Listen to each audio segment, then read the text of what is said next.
नमस्कार साथियों, मेरा नाम है आदित्य सिंह। आज हम अपनी चौथी क्लास शुरू करेंगे अपने इंग्लिश के कोर्स की, जिसमें हम कंप्लीट इंग्लिश को पढ़ने वाले हैं, इंग्लिश ग्रामर को। तो आज चौथी वीडियो है। इससे पहले हमने टेंस का इंट्रोडक्शन देखा, टेंस क्या होता है, टाइम क्या होता है, टाइम और टेंस के बीच का डिफरेंस देखा, और फिर हमने जाना टेंस जो है आखिर कितने होते हैं। तो 12 टेंस हमने देखे। हमने देखा एक्शन 4 होते हैं, टाइम 3 तरीके के होते हैं, और जब उन दोनों को जोड़ दिया जाता है तो टेंस बनता है। तो 12 तरीके के टेंस देखे। तो आज हम फिर हमने लास्ट में बताया आपको कि आखिर हम टेंस को कैसे पढ़ेंगे। तो टेंस को पढ़ने का जो है हमने 3 लेवल बताए थे। पहला बेसिक लेवल, दूसरा कंपैरेटिव एनालिसिस और तीसरा कंपाउंडिंग ऑफ सेंटेंसेस। तो आज हम बेसिक लेवल पढ़ेंगे टेंस का। ठीक है, बेसिक लेवल की आज शुरुआत करेंगे। ठीक, तो बेसिक लेवल में आखिर हमको क्या पढ़ना है। बेसिक लेवल में हमको जो सबसे ज़्यादा कंफ्यूज करती है आपको टेंस में चीज़, वही पढ़ने वाले हैं कि आखिर कौन से टेंस में क्या हेल्पिंग वर्ब आएगी, क्या मेन वर्ब आएगी। ठीक है, यही चीज़ सबसे ज़्यादा बच्चों को परेशान करती है कि हेल्पिंग वर्ब कौन से टेंस में कौन सी लगती है और मेन वर्ब कौन सी लगती है। तो इस वीडियो में हम यही जानेंगे। आपको कोई भी चीज़ रटाई नहीं जाएगी, आपको एकदम लॉजिक दिया जाएगा कि आखिर प्रेजेंट इंडेफिनिट में डू या डज अगर आती है तो क्यों आती है। राइट, प्रेजेंट इंडेफिनिट टेंस में आखिर डू या डज आती है हेल्पिंग वर्ब तो क्यों आती है। इस सब चीज़ का आपको लॉजिक दिया जाएगा, फिर आपको रटने की ज़रूरत ही नहीं है। जब आपको हर चीज़ का ओरिजिन पता होगा कि आखिर ये चीज़ क्यों है, तो फिर आपको रटने की कोई ज़रूरत नहीं, आपको खुद ही याद रहेगा। और आपके लिए कुछ चीज़ें मैंने आसान करी हैं ताकि आपको फिंगर टिप्स पे ही एकदम याद रहेगी, अच्छा इसमें ये हेल्पिंग वर्ब आएगी, ये मेन वर्ब आएगी। तो शुरू करते हैं अपनी वीडियो को, बेसिक लेवल को। देखिए, पिछली वीडियो में मैंने आपको 4 एक्शन बताए थे। कौन कौन से? पहला एक्शन था इनडेफिनिट, दूसरा एक्शन था कंटिन्यूअस, तीसरा एक्शन था परफेक्ट, और चौथा एक्शन था परफेक्ट कंटिन्यूअस। अगर हम ये जान जाए कि कौन से एक्शन में कौन सी मेन वर्ब आती है, तो हमें स्ट्रक्चर बनाना बड़ा आसान हो जाएगा जब हम टेंस पढ़ेंगे। राइट, तो हर एक जो एक्शन है इसमें सेम, जैसे इंडेफिनिट में जो मेन वर्ब की फॉर्म आएगी वो हर एक में, प्रेजेंट हो, पास्ट हो, फ्यूचर हो, हर एक में वही मेन वर्ब यूज होंगी। देखिए यहाँ पे मैं लिखता हूँ, यहाँ पे मेन वर्ब लिखूंगा, राइट, और यहाँ पे हेल्पिंग वर्ब लिखूंगा इसके नीचे। तो इंडेफिनिट में जो मेन वर्ब आती है, इंडेफिनिट जो भी इंडेफिनिट टेंस आएगा, राइट, तो उसमें मेन वर्ब की फर्स्ट फॉर्म आएगी या मेन वर्ब की एस या ई एस वाली फॉर्म आएगी। राइट, फर्स्ट फॉर्म या एस या एस फॉर्म, या फिर मेन वर्ब की सेकेंड फॉर्म आएगी। तो इंडेफिनिट एक्शन में हमेशा ध्यान रखना, present indefinite, past indefinite, future indefinite, बस यही 3 फॉर्म वर्ब की यूज होंगी मेन वर्ब में। अब कौन से टेंस में कौन सी होगी वो अभी जान लेंगे हम, स्ट्रक्चर जब पढ़ेंगे जब धीरे धीरे सबको जान जाएंगे। बस हमें 3 वर्ब ये याद रखनी है। इंडेफिनिट अगर टेंस होगा, इंडेफिनिट अगर एक्शन होगा, तो उसमें मेन वर्ब की फर्स्ट फॉर्म या सेकेंड फॉर्म या वर्ब की एस या एस वाली फॉर्म यूज होगी। अगर कंटिन्यूअस एक्शन होगा तो वर्ब की सिर्फ और सिर्फ आईएनजी वाली फॉर्म यूज होगी। अगर परफेक्ट एक्शन होगा तो वर्ब की सिर्फ और सिर्फ थर्ड फॉर्म यूज होगी, चाहे वो प्रेजेंट परफेक्ट हो, चाहे वो पास्ट परफेक्ट हो, चाहे वो फ्यूचर परफेक्ट हो। राइट, और परफेक्ट कंटिन्यूअस में आपको बीन लगानी है और वर्ब की आईएनजी वाली फॉर्म लगानी है, वर्ब की आईएनजी वाली फॉर्म लगानी है। ये जो मेन वर्ब, ये है मेन वर्ब। इन एक्शन में ये मेन वर्ब आपको यूज करनी है। राइट, तो ये मेन वर्ब कहाँ से आई? देखिए हेल्पिंग वर्ब, देखिए पहले हेल्पिंग वर्ब इंडेफिनिट में किसी का भी इंडेफिनिट एक्शन हो, प्रेजेंट, पास्ट, फ्यूचर, किसी का भी इंडेफिनिट एक्शन हो, तो उसमें हेल्पिंग वर्ब के लिए हम हेल्प मांगने जाएंगे डू के पास। राइट, डू के पास। तो डू की जो फर्स्ट फॉर्म होती है वो होती है डू या डज। डू तो फर्स्ट फॉर्म हो गई और डज हो गई एस या एस वाली फॉर्म, तो ये हम यूज करेंगे प्रेजेंट में। राइट, अच्छा, डू की सेकंड फॉर्म होती है डिड। ठीक, तो इसमें हेल्प मांगने किसके पास जा रहे हैं? इंडेफिनिट में डू के पास, और डू की फर्स्ट फॉर्म है डू या डज, तो फर्स्ट फॉर्म यूज होगी प्रेजेंट में। डू की सेकंड फॉर्म है डिड और सेकंड फॉर्म यूज होगी पास्ट में, और डू की थर्ड फॉर्म है डन, ये किसी में भी यूज नहीं होगी, डन। ठीक है। तो फर्स्ट फॉर्म ये यूज होगी प्रेजेंट में और ये यूज होगी पास्ट में। तो यहां से हम समझे कि प्रेजेंट इंडेफिनिट में जो हेल्पिंग वर्ब आएगी वो आएगी डू या डज, ठीक है, और पास्ट में जो आएगी वो आएगी, पास्ट में आएगी डिड, राइट। प्रेजेंट इंडेफिनिट में डू या डज और पास्ट में आएगी डिड, ठीक है। तो इंडेफिनिट एक्शन के लिए हेल्प मांगने डू के पास जाते हैं और कंटिन्यूस एक्शन के लिए हेल्प मांगने जाते हैं बी के पास, बी के पास। अब बी की फॉर्म देख लीजिए, बी की फर्स्ट फॉर्म होती है is am are, is am are. Be की सेकेंड फॉर्म होती है वॉज वर। बी की थर्ड फॉर्म होती है बीन। क्लियर हो गई बात? ये वाली बीन, ये बीन बी की थर्ड फॉर्म होती है, वहीं से आई, क्योंकि देखिए परफेक्ट के लिए मेन वर्ब की थर्ड फॉर्म आनी चाहिए। अब मेन वर्ब की यहाँ पे आईएनजी वाली फॉर्म आ गई है, तो थर्ड फॉर्म बी की यहाँ पे यूज कर देते हैं मेन वर्ब के लिए, क्योंकि हमें परफेक्ट कंटिन्यूस बनाना है।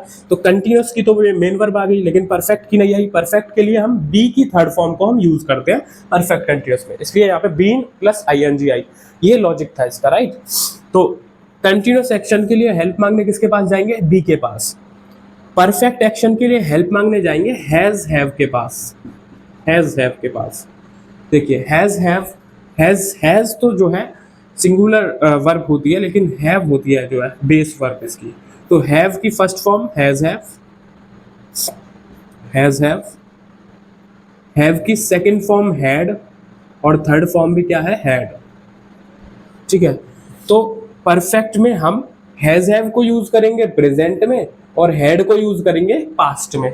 फ्यूचर अभी मत देखना, फ्यूचर जो है फ्यूचर का अलग खेल होता है। बहुत सारे ग्रामेरियंस फ्यूचर को टेंस मानते ही नहीं है, क्योंकि टेंस की डेफिनेशन होती है form of verb which indicate an action. अब टेंस के लिए एक्शन होना बहुत जरूरी है। अब क्योंकि फ्यूचर की बात हो रही है और फ्यूचर की बात है, तो एक्शन तो हुआ ही नहीं। जब एक्शन ही नहीं हुआ तो टेंस किस चीज का वो, क्योंकि टेंस क्या है? एक्शन प्लस जो है टाइम। तो टाइम तो फ्यूचर का है, लेकिन एक्शन फ्यूचर में कहाँ होगा? एक्शन वहाँ अवेलेबल नहीं है, इसीलिए फ्यूचर को बहुत सारे ग्रामेरियंस टेंस नहीं मानते। लेकिन फ्यूचर की हम बात तो करते हैं, बात करते हैं तो हमें इंग्लिश भी बनानी पड़ेगी। तो इंग्लिश बनाने के रूल्स हैं फ्यूचर के, राइट। लेकिन फ्यूचर जो है दो चीज़ों पे डिपेंड करके उसका जो है रूल्स बनते हैं। एक फ्यूचर डिपेंड करता है आपके मूड पे और एक डिपेंड करता है आपके प्रेजेंट पे। वो आगे हम देखेंगे आगे आने वाली वीडियो में। अभी हमें बस हेल्पिंग वर्ब मेन वर्ब पे ध्यान देना है। फ्यूचर की हेल्पिंग वर्ब मेन वर्ब अभी हम सीखेंगे, वो अगली वीडियोस में सीखेंगे। ये पास्ट और प्रेजेंट की मेनली चीजें चल रही हैं। तो परफेक्ट के लिए वर्ब की थर्ड फॉर्म, परफेक्ट कंटिन्यूअस के लिए वर्ब बीन के साथ वर्ब की आईएनजी फॉर्म। अच्छा, हैज हैव के पास गए हम हेल्प मांगने परफेक्ट के लिए, ठीक है। तो परफेक्ट कंटिन्यूअस के लिए भी सेम यही हेल्पिंग वर्ब रहती हैं, जो प्रेजेंट परफेक्ट कंटिन्यूअस में यही रहेगी और पास्ट परफेक्ट कंटिन्यूअस में हैड ही रहेगी, हैड, ठीक है। तो इंडेफिनिट के लिए हेल्प मांगने डू या डज के पास गए, कंटिन्यूअस में हेल्प मांगने बी के पास गए, परफेक्ट में हैज हैव के पास गए और परफेक्ट कंटिन्यूअस में भी हैज हैव ही डिट्टो उतर जाती है, राइट। तो ये है हमारा जो है फॉर्मेट कि किस एक्शन में हम कौन सी मेन वर्ब लगाएंगे और कौन सी हेल्पिंग वर्ब लगाएंगे। ये चीज हेल्पिंग वर्ब कहाँ से आई? तो इनको बोलते हैं ऑक्सिलरी वर्ब्स। इन ऑक्सिलरी वर्ब्स के पास हेल्प मांगने जाते हैं हम हेल्पिंग वर्ब को यूज करने के लिए। हेल्पिंग वर्ब हमें हेल्प करती हैं टेंस को पहचानने में कि आखिर ये टेंस है कौन सा, राइट। तो ये थी बात आपकी मेन वर्ब और हेल्पिंग वर्ब की। आई होप ये चीज़ आपको समझ में आई होगी। अगर समझ में नहीं आई है तो वीडियो को पॉज करके पीछे करिए और फिर दोबारा से इस चीज़ को देखिए, आपको ज़रूर समझ में आएगा। तो अब नेक्स्ट चीज़ हम समझेंगे स्ट्रक्चर, राइट। तो अब हम स्ट्रक्चर देखेंगे एक एक करके सारे टेंसों का तो इस वीडियो में नहीं देखेंगे। इस वीडियो में हम प्रेजेंट के देखेंगे टेंसेस के स्ट्रक्चर, राइट। तो पहले हम प्रेजेंट इंडेफिनिट टेंस का स्ट्रक्चर देखेंगे। वो भी कौन सा? असर्टिव सेंटेंस का, असर्टिव सेंटेंस। देखिए असर्टिव सेंटेंस का देखेंगे, फिर इंटेरोगेटिव का भी देखेंगे, close ended open ended. Assertive भी हमारे दो तरीके के होते हैं। पहला पॉजिटिव, पढ़े थे ना सेंटेंस क्लास नंबर 2 में, अगर नहीं पढ़े हैं तो डिस्क्रिप्शन में वीडियो का लिंक है, उसको देख लेना। पॉजिटिव सेंटेंस, इसका दूसरा नाम होता है एफर्मेटिव, ठीक है। तो इसका स्ट्रक्चर देखेंगे और नेगेटिव, नेगेटिव, ये दो टाइप होते हैं असर्टिव सेंटेंस के। नेगेटिव का स्ट्रक्चर देखेंगे। तो चलिए देखिए स्ट्रक्चर सेम है। असर्टिव का क्या था, सबसे पहले क्या आता है सब्जेक्ट, फिर क्या आती है सब्जेक्ट के बाद हेल्पिंग वर्ब, है ना। तो देखिए प्रेजेंट इंडेफिनिट में पॉजिटिव सेंटेंस में कोई भी हेल्पिंग वर्ब नहीं आती, याद रखना। प्रेजेंट इंडेफिनिट टेंस में पॉजिटिव सेंटेंस यानी अफर्मेटिव सेंटेंस में कोई भी हेल्पिंग वर्ब नहीं आती। क्या आता है फिर, मेन वर्ब आती है सीधा। और मेन वर्ब की कौन कौन सी, मेन वर्ब की फर्स्ट फॉर्म या फिर मेन वर्ब की एस या ईएस वाली फॉर्म, ठीक है। फर्स्ट फॉर्म तो आएगी हमारी, फर्स्ट फॉर्म तो आएगी प्लूरल के साथ, और एस या ईएस वाली फॉर्म आएगी सिंगुलर के साथ, सिंगुलर सब्जेक्ट के साथ। प्लूरल सब्जेक्ट होगा हमारा तो मेन वर्ब की फर्स्ट फॉर्म लगानी है, सिंगुलर सब्जेक्ट होगा हमारा तो मेन वर्ब की एस या ईएस वाली फॉर्म लगानी है, और उसके बाद ऑब्जेक्ट। बस इतना सा स्ट्रक्चर है हमारा। सेंटेंसों का स्ट्रक्चर हमने उस सेंटेंस वाली वीडियो में देखे थे, तो वही स्ट्रक्चर को फॉलो करेगा, बस इसमें हेल्पिंग वर्ब नहीं आती है प्रेजेंट इंडेफिनिट के पॉजिटिव सेंटेंस में, right. Negative sentence, negative sentence कैसे बनेगा, सब्जेक्ट प्लस इसमें हेल्पिंग वर्ब आती है नेगेटिव में। इसमें क्या आएगी, क्या किसके पास गए थे हेल्प मांगने इंडेफिनिट एक्शन में, डू या डज के पास, तो डू या डज, इसमें क्या आएगा डू या डज, डू या डज। इसके बाद हेल्पिंग वर्ब के बाद क्या लग जाएगी, नॉट, क्योंकि नेगेटिव सेंटेंस है तो नॉट लगेगी। और फिर मेन वर्ब की कौन सी फॉर्म आएगी, फर्स्ट फॉर्म ही आएगी बस, और फिर ऑब्जेक्ट, फुल स्टॉप, ठीक है। तो ये हो जाएगा असर्टिव सेंटेंस के दोनों स्ट्रक्चर हमने देख लिए। इसके एग्जांपल देख लेते हैं। देखो पॉजिटिव का एग्जांपल देख लीजिए, पॉजिटिव का एग्जांपल एक देख लीजिए आप। पॉजिटिव का देखो, राम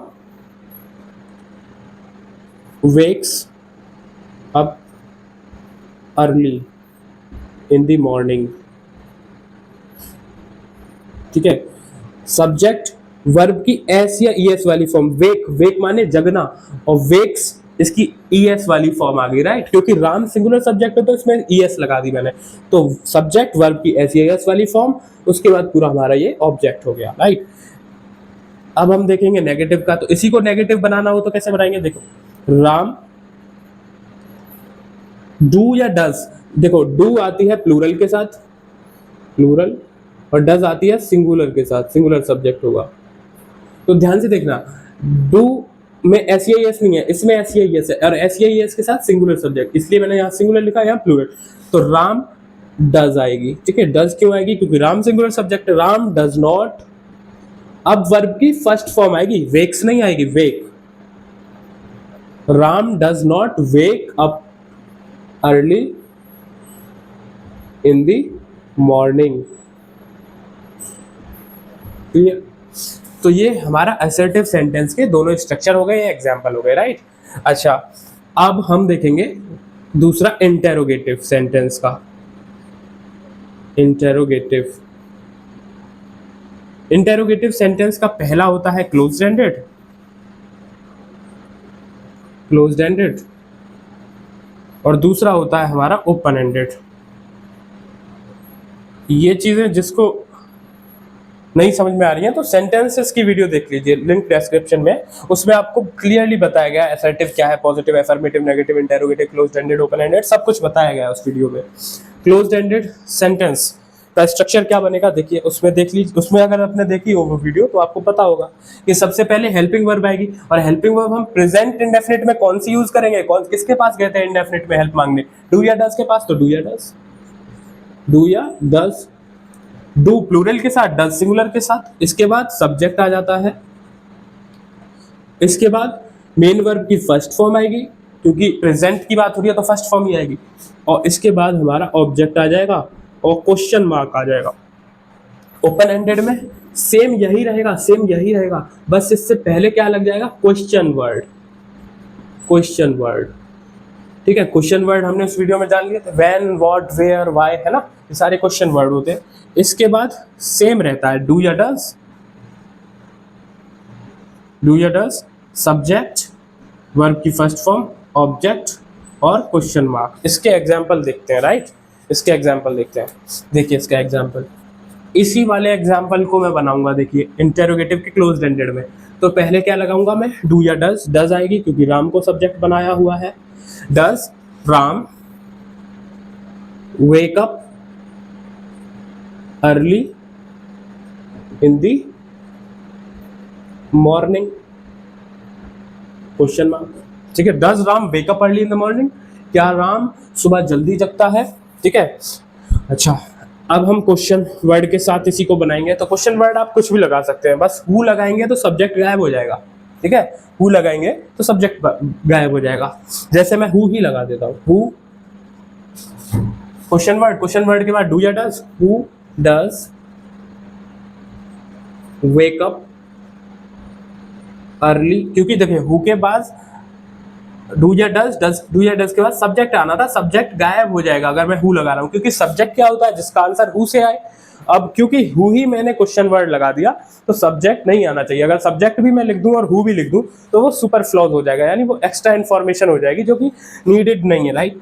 जैसे मैंने हु भी लगाया, कौन जल्दी जगता है, कौन सुबह में जल्दी जगता है, तो इसका आंसर हमें इस क्वेश्चन में नहीं देना। आंसर क्या है, राम, और राम ही मैं यहाँ पे लिख दूंगा तो इसका आंसर हो जाएगा। क्वेश्चन भी है, आंसर है, तो इसी को कहते हैं सुपर फ्लॉज। तो ये सुपर फ्लॉज हो जाएगा अगर मैं राम को भी लिख दूं। तो who does wake up early in the morning, ये क्वेश्चन वर्ड है। तो ये है प्रेजेंट इंडेफिनिट। ये इसके हमने चारों सेंटेंसेस के स्ट्रक्चर देख लिए प्रेजेंट इंडेफिनिट के। हेल्पिंग वर्ब कौन सी यूज कर रहे हैं, डू या डज, लेकिन पॉजिटिव या एफर्मेटिव सेंटेंस में नहीं यूज करेंगे हेल्पिंग वर्ब को। नेगेटिव और इंटरोगेटिव के दोनों में हेल्पिंग वर्ब आएगी, क्या, डू या डज। मेन वर्ब कौन कौन सी आ रही है, वर्ब की फर्स्ट फॉर्म या वर्ब की एसजीआईएस वाली फॉर्म, वो भी सिर्फ एफर्मेटिव में वर्ब की फर्स्ट फॉर्म या एसजीआईएस, बाकी सब में वर्ब की हम फर्स्ट फॉर्म ही यूज कर रहे हैं, राइट। तो ये सिंपल सा स्ट्रक्चर है प्रेजेंट इंडेफिनिट का। आई होप आपको ये क्लियर हुआ होगा। अब हम पढ़ेंगे प्रेजेंट कंटिन्यूअस का, राइट। चलिए अब पढ़ेंगे हम प्रेजेंट कंटिन्यूअस। यही सब मिलेगा आपको बेसिक लेवल में, और क्या है, बड़ा आसान है बेसिक लेवल। प्रेजेंट कंटिन्यूअस मजा तो कंपैरेटिव एनालिसिस में आता है और कंपाउंडिंग ऑफ सेंटेंसेस में आता है, और वही चीजें कंपटीशन में पूछी जाती हैं। ये आपके स्कूल के लेवल का चल रहा है प्रेजेंट कंटिन्यूअस। लेकिन हाँ, इसको हल्के में मत लेना, क्योंकि ये आपका बेस बनाएगा नरेशन वॉइसेस के लिए। ठीक है, वो बहुत मेन टॉपिक होते हैं कंपटीशन के लिए या किसी भी एग्जाम के लिए, वो बहुत मतलब फेवरेट टॉपिक होते हैं एग्जामों के। प्रेजेंट कंटिन्यूअस को कैसे बनाएंगे, देखिए इसमें भी असर्टिव बनाना पड़ेगा हमें, असर्टिव सेंटेंस। असर्टिव सेंटेंस में सबसे पहले पॉजिटिव या एफर्मेटिव का स्ट्रक्चर, और फिर हमें देखेंगे नेगेटिव का स्ट्रक्चर। तो पॉजिटिव का स्ट्रक्चर क्या हो जाएगा, इसमें सब्जेक्ट, हेल्पिंग वर्ब इसमें आएगी, इसमें क्या आएगी, प्रेजेंट कंटिन्यूअस की वजह से हेल्प मांगने बी के पास गए थे, बी की फर्स्ट फॉर्म क्या थी, इज एम आर, तो फर्स्ट फॉर्म यूज होगी, प्रेजेंट है इसलिए, तो फर्स्ट फॉर्म यानी इज एम आर। इज आएगा आपका सिंगुलर सब्जेक्ट के साथ, आर आएगा आपका प्लूरल सब्जेक्ट के साथ, और एम आएगा आपका आई के साथ। ये आएगा आपका आई के साथ, ऊपर ही लिख देता हूं, एम आएगा आई के साथ एम यूज करेंगे। सब्जेक्ट, हेल्पिंग वर्ब, इसके बाद मेन वर्ब की हमेशा कौन सी फॉर्म आएगी, आईएनजी वाली ही फॉर्म आएगी, किसमें, कंटिन्यूअस है इसलिए, प्रेजेंट कंटिन्यूअस में। पास्ट कंटिन्यूअस में भी आईएनजी ही आएगी और फ्यूचर कंटिन्यूअस में भी आईएनजी ही आएगी। फिर ऑब्जेक्ट आ जाएगा, ये हो जाएगा हमारा फ्यूचर का प्रेजेंट कंटिन्यूअस का पॉजिटिव सेंटेंस का स्ट्रक्चर, राइट। नेगेटिव का देख लीजिए, ऐसे ही नेगेटिव का है, सब्जेक्ट, हेल्पिंग वर्ब सेम रहेगी, इज एम आर, फिर नॉट, फिर वर्ब की आईएनजी वाली फॉर्म और ऑब्जेक्ट। ये स्ट्रक्चर हो गया नेगेटिव का। एक एक एग्जांपल देखो इसका, जैसे मैं उसी को राम वाले ही जो है एग्जांपल को बनाऊंगा इस प्रेजेंट कंटिन्यूअस में। देखो राम इज, राम के साथ सिंगुलर सब्जेक्ट तो is, Ram is waking up early in the morning, Ram is waking up in the morning, subject, helping verb, main verb, object बन गया। दूसरा नॉट लगाना है तो हम नॉट कहाँ लगा देंगे, सेम रहेगा, बस नॉट हेल्पिंग वर्ब के बाद लग जाएगा, तो Ram is not waking up early in the morning, right. तो ये हो गया हमारा असर्टिव के दोनों सेंटेंसेस। अब हम दूसरा देखेंगे इंटेरोगेटिव।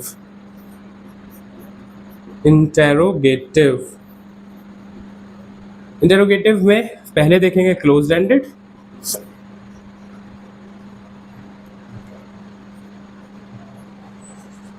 वैसे आप इनको बना भी सकते हैं, इसमें कोई ऐसी बड़ी बात नहीं है, आप खुद भी बनाने का कोशिश कर सकते हैं वीडियो को पॉज करके। Closed ended, open ended. अगर आपने सेंटेंस की वीडियो देखी है और सेंटेंस आपने पढ़े हुए हैं तो आप आराम से बना लेंगे, सेंटेंस के स्ट्रक्चर आपने उसमें अगर देखे हैं। क्लोज्ड एंडेड में सबसे पहले हेल्पिंग वर्ब आती है। हेल्पिंग वर्ब इसमें कौन कौन सी यूज हो रही है? इज, एम, आर, उसके बाद सब्जेक्ट,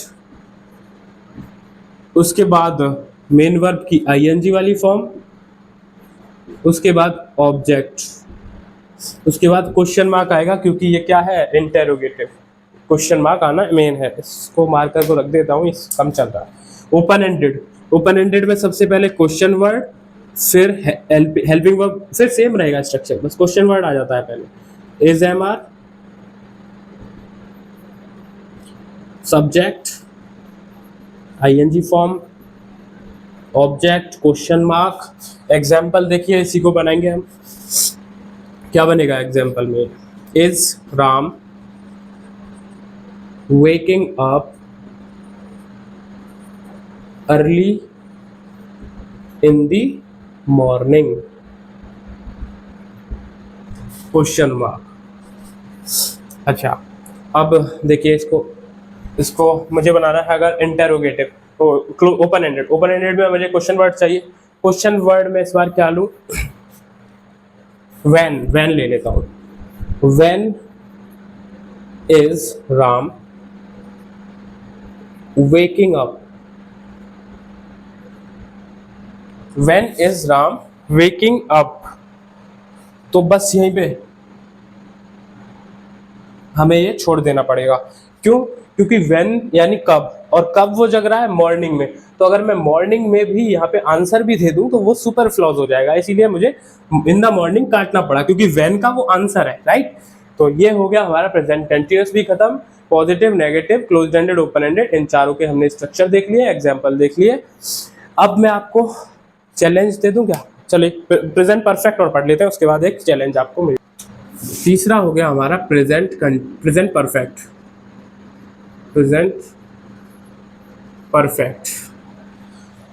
प्रेजेंट परफेक्ट में भी हम वही पहले असर्टिव पढ़ेंगे। असर्टिव सेंटेंस, इसका पहला पढ़ेंगे हम पॉजिटिव या अफर्मेटिव, और दूसरा है नेगेटिव।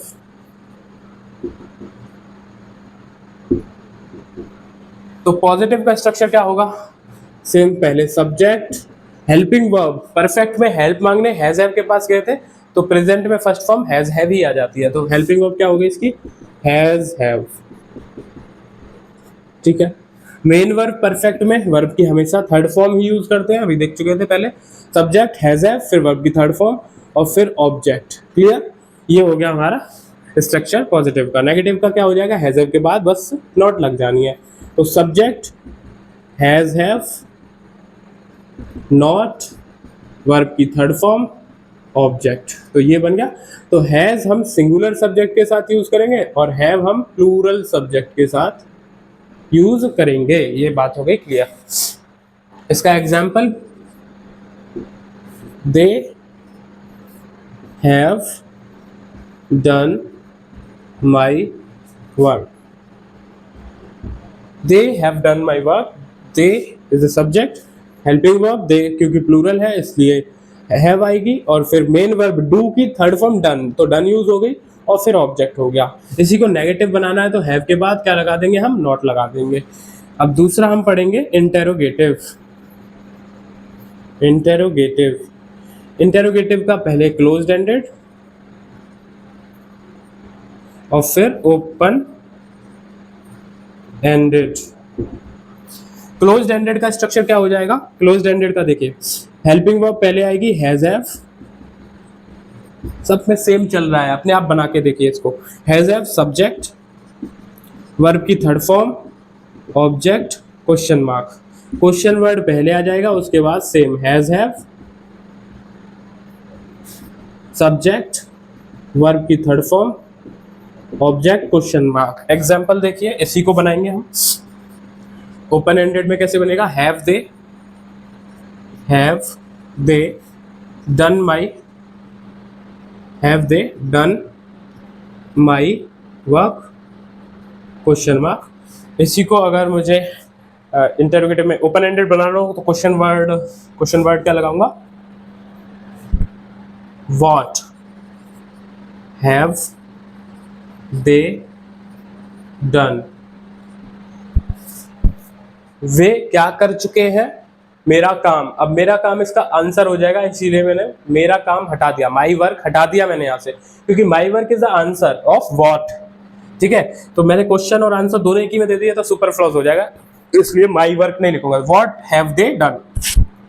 तो क्वेश्चन वर्ड हो गया, हेल्पिंग वर्ब, और सब्जेक्ट हो गया, फिर उसके बाद मेन वर्ब हो गया, उसके बाद ऑब्जेक्ट, क्योंकि ऑब्जेक्ट का ही क्वेश्चन बन गया इसलिए मैंने ऑब्जेक्ट हटा दिया। क्लियर हो गई बात? तो प्रेजेंट परफेक्ट का ये खेल है। अब आपको एक चैलेंज दे देते हैं। देखिए, ये आपके लिए 3 सवाल चैलेंज में दे रहा हूँ। पहला जो सेंटेंस लिखा हुआ है इसको प्रेजेंट इंडेफिनिट में नेगेटिव में बदल देना है और क्लोज एंडेड में। दूसरा जो लिखा हुआ है प्रेजेंट कंटिन्यूअस में पॉजिटिव और ओपन एंडेड के स्ट्रक्चर के अकॉर्डिंग बनाना है। और तीसरा वाला जो सवाल है उसमें प्रेजेंट परफेक्ट के अकॉर्डिंग नेगेटिव और क्लोज एंडेड के स्ट्रक्चर में ये बदल देना है। तो ये तीनों सवाल हैं, इनको आप करिए, वीडियो पॉज कर लीजिए और इनके आंसर आप बनाइए। इसके बाद वीडियो ऑन करके इनके आंसर देख लीजिए। चलिए देखते हैं इनके answer. The students enjoy the match, present indefinite के अकॉर्डिंग बनाना है, नेगेटिव के स्ट्रक्चर के अकॉर्डिंग। तो नेगेटिव का स्ट्रक्चर क्या होता है? सब्जेक्ट। तो सब्जेक्ट इसमें क्या है? The students. फिर इसके बाद जो हेल्पिंग वर्ब आती है डू या डज, तो स्टूडेंट्स क्या है? प्लूरल, तो डू आएगी, द स्टूडेंट्स डू। नेगेटिव बनाना है तो नॉट, डू नॉट। एंजॉय इसमें वर्ब है तो एंजॉय ही रहेगी क्योंकि फर्स्ट फॉर्म ही आती है, द मैच। तो नेगेटिव क्या बन गया? The students do not enjoy the match. Closed ended बनाना है इसी का, तो क्लोज्ड एंडेड में डू पहले आ जाएगी, हेल्पिंग वर्ब, उसके बाद subject do the students enjoy, verb आ गई, इसके बाद ऑब्जेक्ट दी मैच। क्लियर? इसमें क्वेश्चन मार्क आ जाएगा, मेन क्वेश्चन मार्क बहुत जरूरी है लगाना। करण इसमें ये वर्ब है, ये ऑब्जेक्ट है, हेल्पिंग वर्ब आपको खुद लगानी है प्रेजेंट कंटिन्यूअस में जो आती है वो। तो पॉजिटिव कैसे बनेगा? करण, सब्जेक्ट हो गया, लगा दिया सब्जेक्ट करण। करण के बाद हेल्पिंग वर्ब क्या आएगी प्रेजेंट कंटिन्यूअस में? Is MR. तो करण सिंगुलर है तो इज। रीड की जो आईएनजी फॉर्म आएगी तो आईएनजी फॉर्म क्या हो जाएगी? Reading newspaper. बन गया पॉजिटिव। ओपन एंडेड बनाना है तो क्वेश्चन वर्ड में लगाना पड़ेगा। क्वेश्चन वर्ड जैसे मैं लगा लेता हूं, what is helping verb, helping verb के बाद सब्जेक्ट है Karan, what is Karan reading, ING form आएगी, रीडिंग। अब व्हाट का आंसर है न्यूज़पेपर, इसीलिए न्यूज़पेपर में नहीं लिखूंगा और यहीं पे question mark, what is Karan reading. ठीक है, इसका आंसर हो गया। अगला देखिए, my father pay the bill, ये वर्ब है, ये सब्जेक्ट है, ये ऑब्जेक्ट है, प्रेजेंट परफेक्ट में चेंज करना है नेगेटिव में। चलिए नेगेटिव में बनाइए, सब्जेक्ट आएगा सबसे पहले माई फादर, हेल्पिंग वर्ब क्या आती है प्रेजेंट परफेक्ट में? परफेक्ट में जाते हैं हम हैज हैव के साथ हेल्प मांगने, हैज हैव की फर्स्ट फॉर्म हैज हैव ही होती है, तो प्रेजेंट परफेक्ट की हेल्पिंग वर्ब क्या बनी? Has have. My father has पे की थर्ड फॉर्म, वर्ब की थर्ड फॉर्म आती है ना परफेक्ट में, तो पे की थर्ड फॉर्म होती है paid. My father has paid the bill. Clear?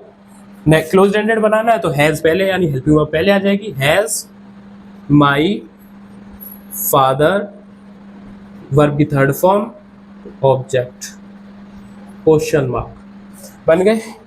तो आशा करता हूँ आपके तीनों सवाल एकदम सही बैठे होंगे और आपको सारी चीज़ें समझ में आई होंगी। तो यहीं पे हम अपनी वीडियो को विराम देते हैं और अगली वीडियो में हम जानेंगे प्रेजेंट परफेक्ट कंटिन्यूअस टेंस को, जिसके लिए हमें जानना पड़ेगा सिंस फॉर का रूल। ठीक है, सिंस फॉर का यूजेज। तो अगली वीडियो जो आएगी उसमें मैं सिंस फॉर का यूजेज समझाऊंगा और उससे अगली वीडियो में प्रेजेंट परफेक्ट कंटिन्यूअस और पास्ट परफेक्ट कंटिन्यूअस को समझा दूंगा। तो ये अगली वीडियो है आने वाली, शायद आप इस वीडियो को जब देख रहे हो जब वो आ गई हो तो डिस्क्रिप्शन में लिंक मिल जाएगी, देख लीजिएगा अगली वीडियो। तो आशा करता हूँ आप इस इंग्लिश के कोर्स को एंजॉय कर रहे होंगे आपको इंग्लिश समझ में आ रही होगी। मैं अपना पूरा 100% आपको दे रहा हूँ और जो बन सकेगा, जो हो सकेगा, जितना मैं समझा सकूँगा, जितना मेहनत कर सकूँगा आपके लिए मैं करूँगा। तो बहुत बहुत धन्यवाद, आपके ऐसा सपोर्ट मुझे मिलता रहे। बहुत बहुत धन्यवाद आपका।